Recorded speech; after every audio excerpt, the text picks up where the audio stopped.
الناس اللي بتقلل من إنجاز عمر السومة كهداف للقارة الآسيوية، بيقول لك والله لعب في دوريات ضعيفة بدون ذكر أسماء الدوريات. طيب بقول لك شيء، هو لعب الحين في أقوى دوري في آسيا، الدوري السعودي،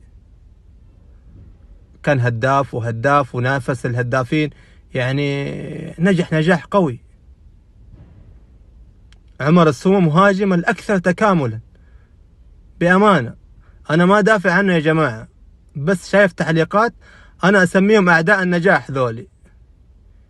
كيف تتكلم عن لاعب نجح وين ما لعب؟ يعني هو لو كان جاء هنا في الدوري السعودي وفشل مثلا ما نافس، حقول لك ايوه صح، لكن جاء ونافس الهدافين وما شاء الله تبارك الله، كان لاعب موفق جدا وراجع الأهلي. يقول لك أنا لو كان دوري وراجع الأهلي، يعني لو ما نجح مع الأهلي أو في الدوري السعودي يقول لك لا خليني هنا في الدوري القطري وحقول لهم بيعوا عقدي وخلاص.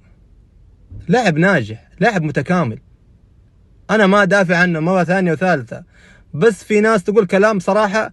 أنت دائما يعني خليك إنسان محايد عشان تكون إنسان ناجح وما تظلم أحد. عمر السومة مهاجم ناجح باختصار. لا واحد كاتب إيش سوى عمر السومة لمنتخب سوريا؟ طيب إيش سوى دي بروي لمنتخب بلجيكا؟